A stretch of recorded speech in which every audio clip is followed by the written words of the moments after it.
Hello, friends, and welcome back to r/ProRevenge. Today we have another set of 3 crazy revenge stories for you. If you're new here, don't forget to subscribe to the channel and turn on notifications so you don't miss a new video every single day. Here we go.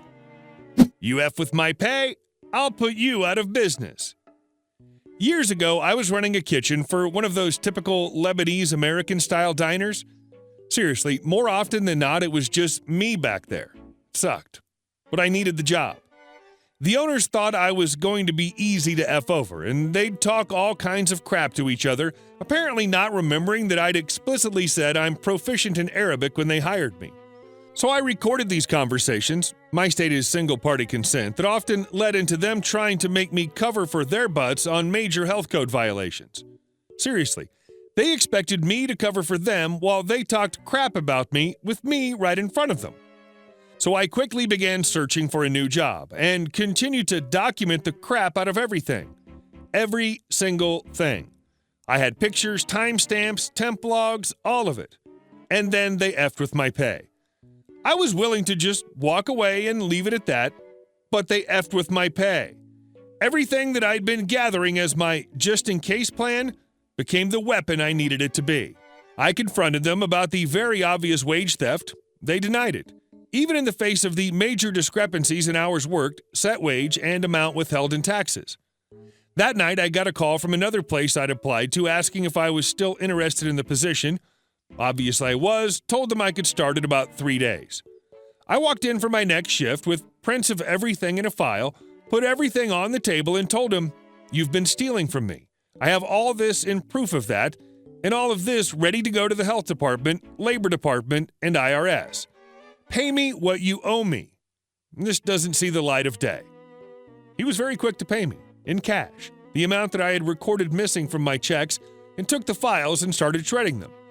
As I turned to leave his office, I turned back around and told him, in Arabic, "I could understand you the whole time, you pig effer." Then I walked out. Quit on the spot. Of course, he didn't have the only copies of those files. When I got home, I sent everything off to the relevant departments. He was shut down about a month later.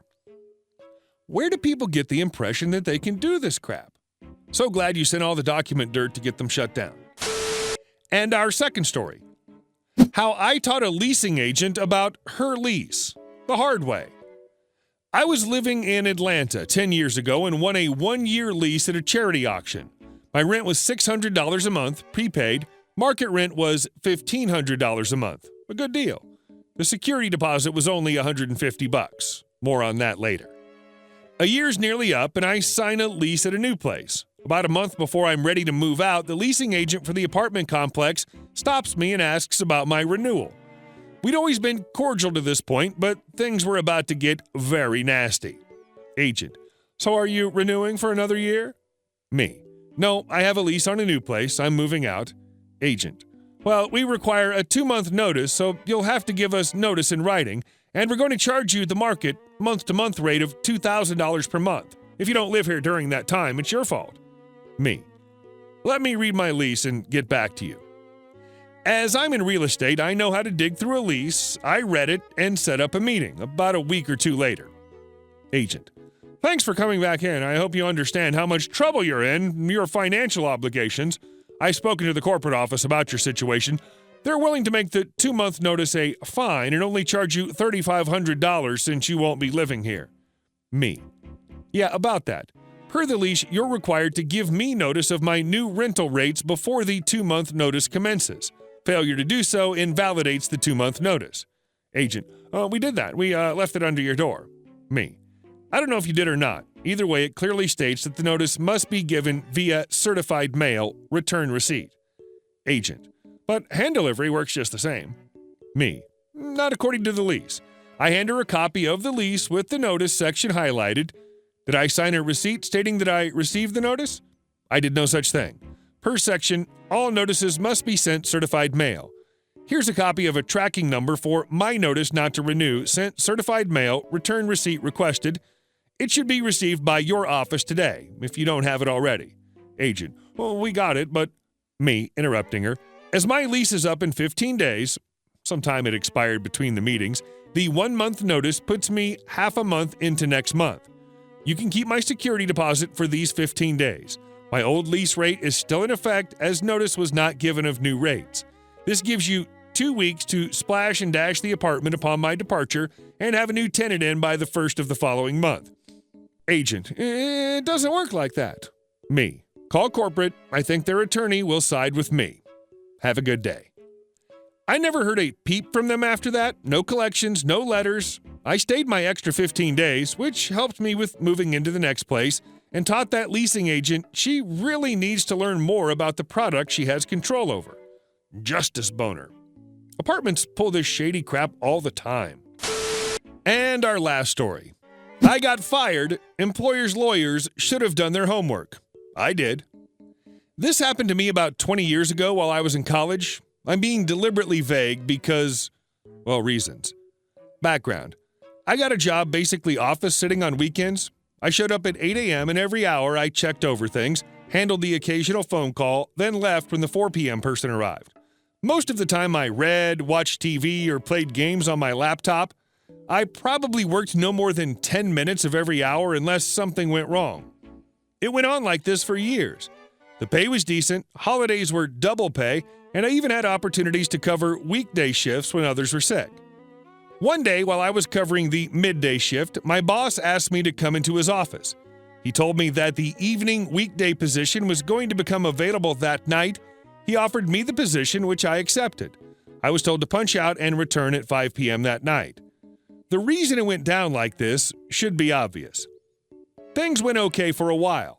I showed up at 4 p.m., did the normal things, and then left at 12 a.m. when my relief arrived. It was a little more work, more call volume, etc. Then after 9 months, things started to go south.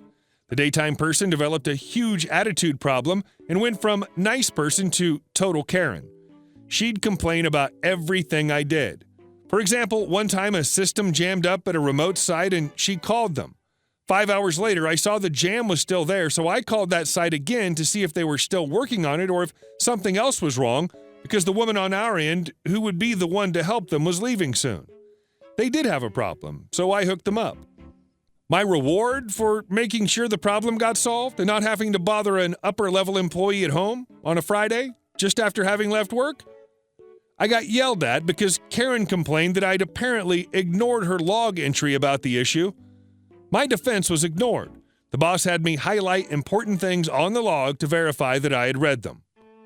Things plodded on for a while with this new normal. I tiptoed around Karen when needed, thankful for the fact that I only had to deal with her for no more than 5 minutes. I did the stupid highlighting thing, and my log entry started getting more and more detailed, even referencing Karen's calls when I had followed up on an issue that crossed shifts. The firing. The following summer, just after I crossed the year mark, I went on vacation to visit some friends out of state.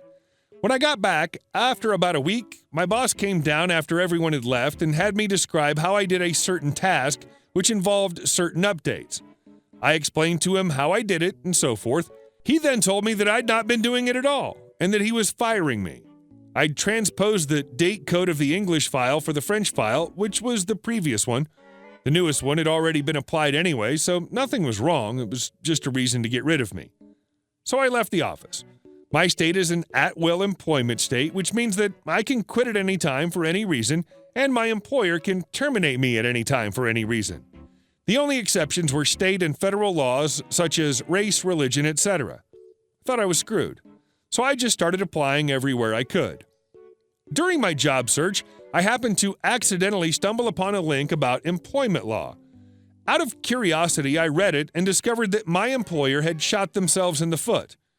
In the employee handbook, there was a job security clause. What this stated was that they would never lay us off and such if our jobs were eliminated. We would simply be retrained and sent to fill in an opening elsewhere in the company. It sounds good, but it resulted in them cooking up reasons to fire people to get around it. But their fancy high-priced lawyers had missed something. In my state's laws, the ones passed by the legislature, I was screwed because of at will. What they neglected was case law, the ones determined by courts. This site cited a case from the state Supreme Court that had ruled that a job security clause waived at will on the employer side, turning it into a just cause relationship. This means that they had to have a real reason to fire me. The revenge. With that in hand, I sought out a lawyer. After my consultation with her, I set about collecting my evidence.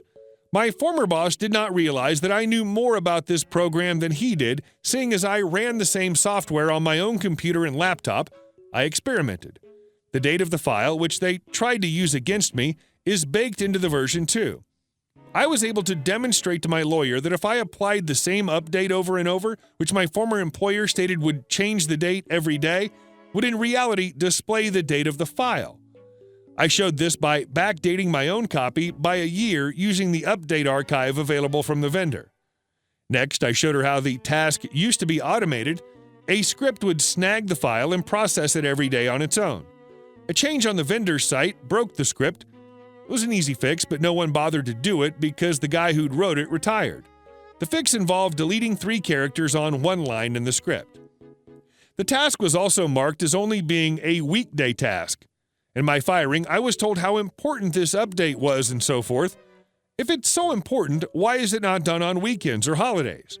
The vendor pushed out updates on those days too, as I showed my lawyer the one from Christmas morning, and why had the automation not been fixed? With all that in hand, she contacted them. After presenting them with the law they broke and all the evidence I'd collected, they were forced to settle with me. So in the end, their fancy high-priced lawyers didn't do their homework. I did. Thank you to the wonderful librarians I've known in my life who taught me my information literacy skills. They paid dividends in this case.